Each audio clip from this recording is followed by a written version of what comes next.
What's up, guys? So I got motivated to look into sweets more. I'm sure you guys know Joel Thompson. I seen him come up from when he was younger. And he asked me, I haven't heard from him in a while, but he had asked me a question if I own sweets. And I told him I do, actually. I own 11 units. And he was just saying, you know, I got inspiration from Sway the Pro. So I decided to look into Sway the Pro.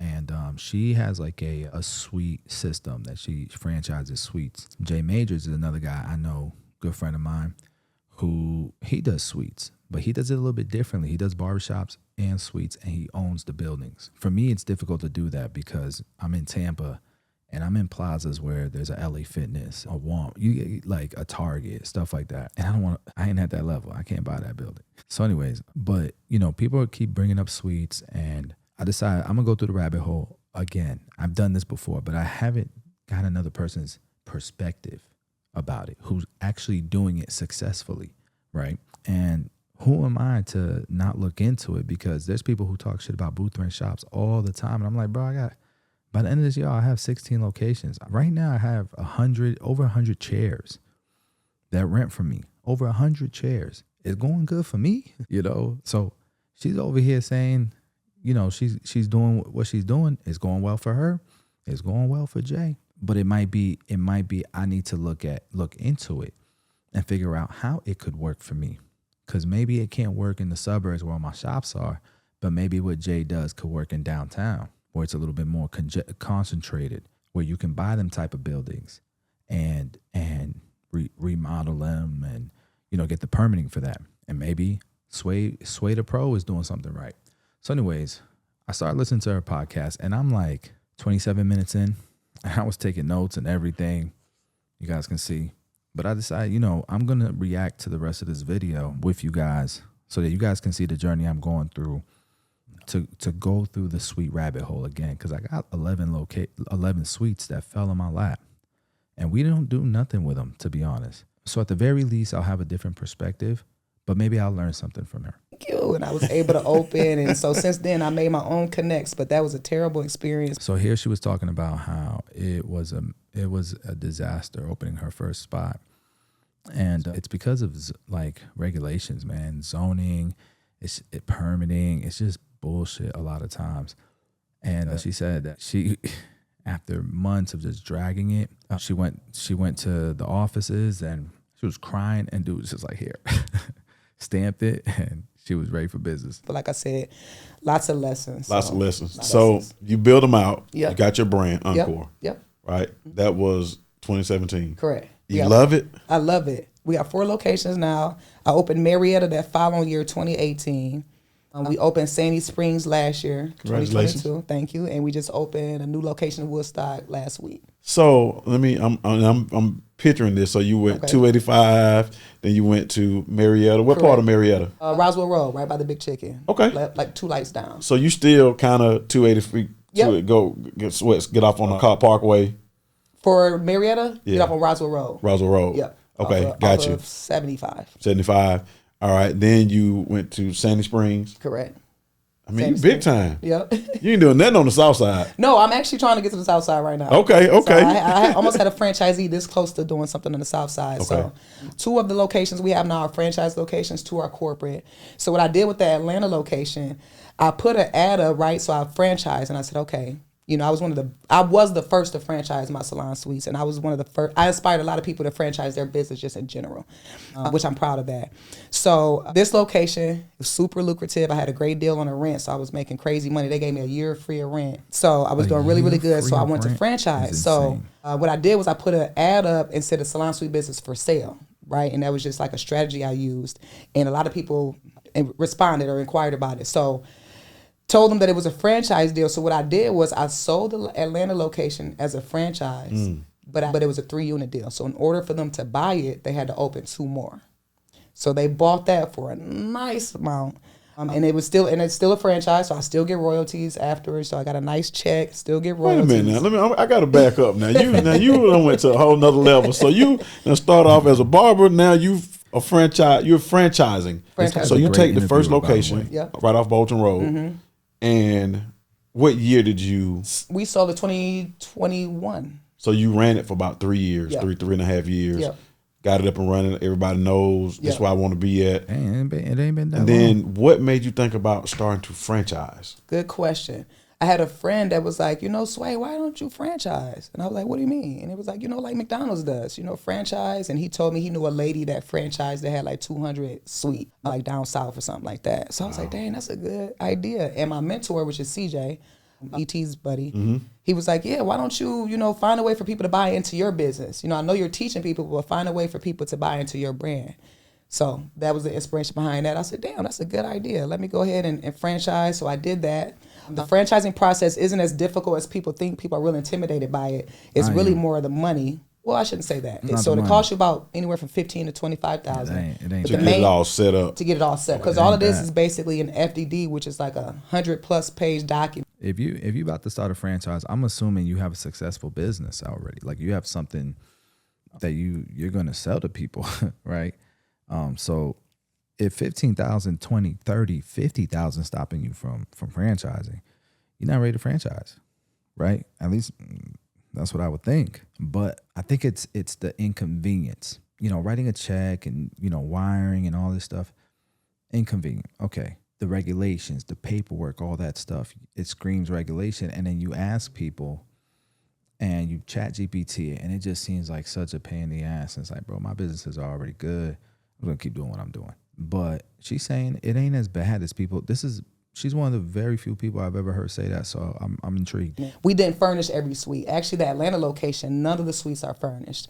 And the reason being is because me being a beauty professional, and I actually did a poll on this as well, but most of the beauty professionals want to be creative. They want a purple chair or a green chair. They don't want our standard black chair. So we didn't furnish the suite. So what we did is we created like a shared space, a room probably maybe this size. We'll put like 3 or 4 shampoo bowls on this wall, 4 dryers on that wall, and it's a shared space so everybody can use it.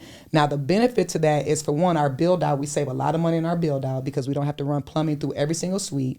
We don't have to furnish every single suite. We don't have to inspect all the furniture because they're not taking care of your furniture. But the beauty professionals like it because, yes, they like their privacy, but they like to socialize with some of the other beauty professionals. Some of these places is so private. You have everything in your suite. You don't even know who you're working next to. I like that.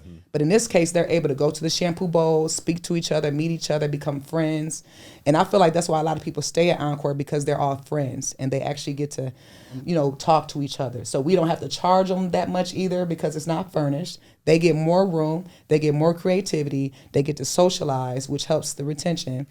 And we save money. So it's a win-win on both ends. Wow, I like that. So I got it. So I see now why we paying the Encore. So now, The common area though, it's cool. It's nice. It's better than nothing, but it's not the same as a barbershop environment. Because everybody you'll be cutting across people and customers will be talking to the guy across them. And you know what I mean? Like it's different. now I'm going to break this back down though. Okay. You started by saying that you also educate Correct. the hair industry, like other hair professionals. Yes. Yep. What does that look like? Okay, so I speak at a lot of the hair shows. I go to a lot of the hair schools, and I do have a course online as well for hair and beauty professionals. So that's going to be a barber, lash tech, hairstylist, teeth whitening, spa, masseuse, anybody in the hair, beauty, and spa industry.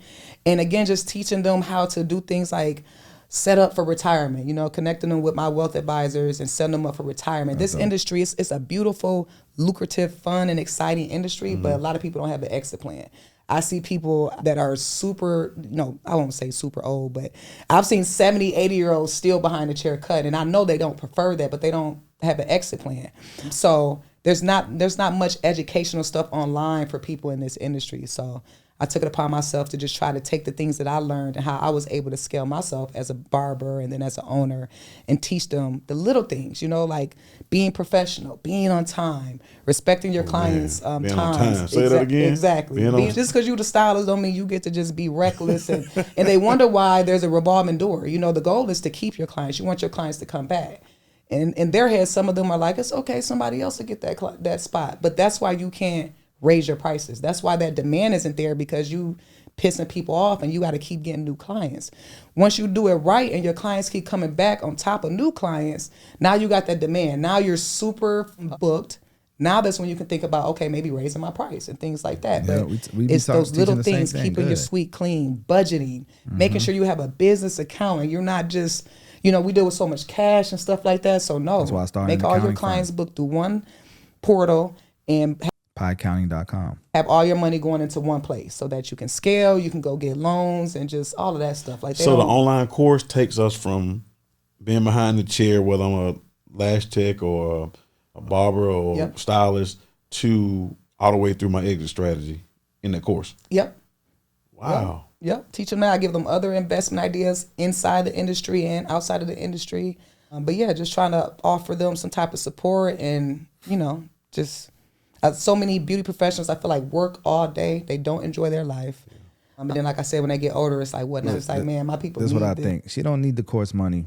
It's cool, but it's a funnel. Not saying she's doing that because it's a funnel. I'm just saying that it is a funnel because you're going to learn a lot of her philosophy and you're going to want to lock in. Like, all right, let's do this franchise thing. You got my support, boom, boom, boom.